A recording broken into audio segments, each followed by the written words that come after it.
In this video, I'll not only show you some of the best methods to fix your tactic, but also how to analyze what's specifically going wrong with your team, as well as some amazing resources to check if your adjustments will get you back to winning ways. Hey, what's up guys? My name is Coach Roan and let's get right into it.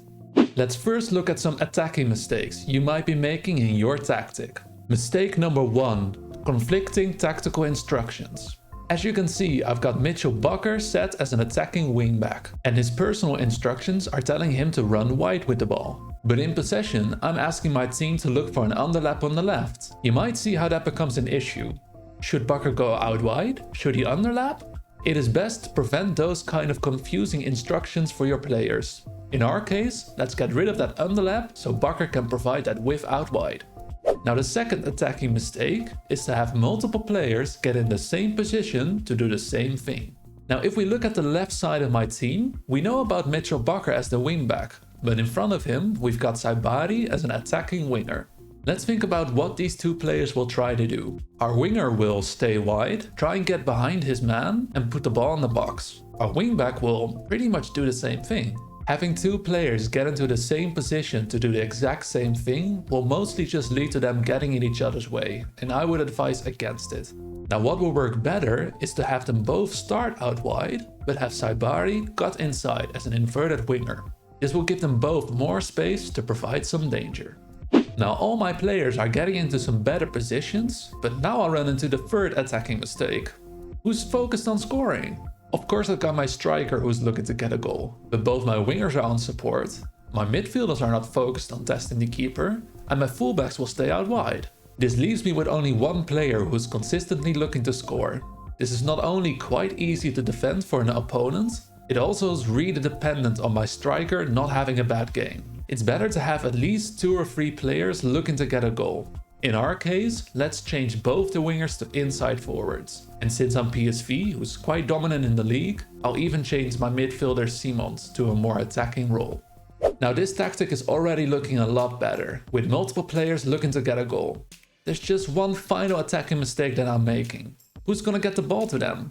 Once we win the ball back from the opponent, a lot of my players are now looking to get forward, but no one's actually looking to get the ball to them. We can of course always play the long ball to our striker, which is a good tactic. But if that's the only way we're getting the ball up the field, then it only takes one tall defender to make our day very difficult. It's best to have at least 2 methods to get the ball to your attackers. In our case, I've changed one of the midfielders to a deep lying playmaker role, so he can distribute the ball to anyone who's in a good attacking space. Now those fixes will help you with a lot of your attacking issues. But what if scoring goals isn't your problem?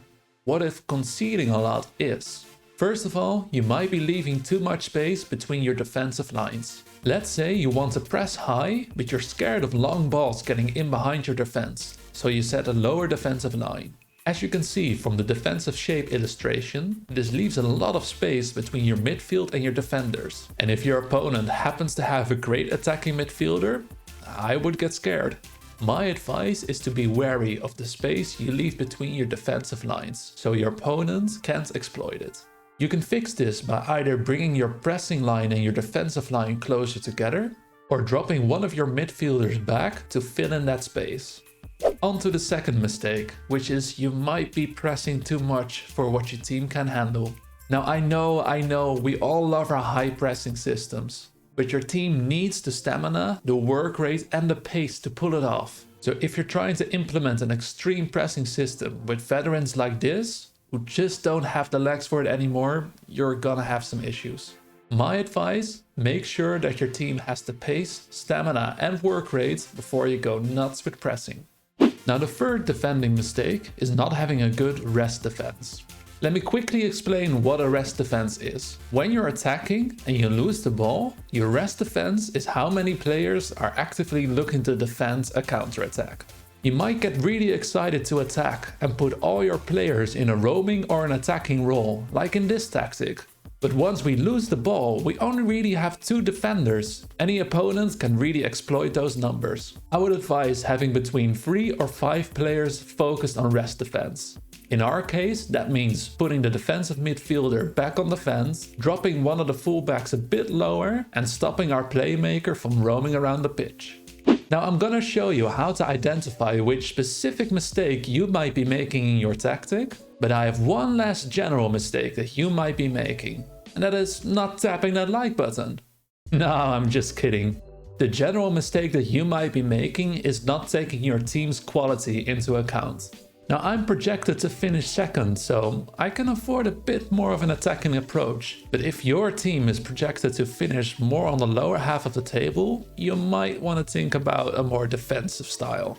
A great way to check how your team fares against the rest of the league is to go to Squad Planner, Report, and then click on Comparison. This shows you on average how your team's attributes compare to the rest of the league, divided by positions and attribute styles. Now I've shown you some of the ways you can fix your mistakes, but how do you know which mistakes to fix? Let's take a look. The first method is to have a good look at your previous results, especially the disappointing ones. In my case, let's take a look at the back-to-back 0-0 draws against Juventus and Sparta. We didn't concede a goal, so my defense is probably okay, but we also didn't score a goal, so I might want to change something in my attack. If we zoom in to the draw against Sparta, we can see that we had plenty of possession, it's just not translating to XG. In that game, I was using this tactic. I've identified that I want to score more goals, and upon further review, I could use another player that's focused on getting the ball in the net. So what did I change? I converted my inverted winger to an inside forward to add another attacking threat. And the change paid off, with us scoring 6 goals in the next 2 games. Now the second method to identify what's going wrong is to use the feedback in your data center. From your tactics screen, click on Recent Match Analysis. This screen will show you all the positives and negatives that your data analysts have gathered from the last 5 games. You can click on each point to get a further visualization. Now a word of warning, it's very tempting to just apply every recommendation that's given on the negative side, but you do actually have to think about it yourself.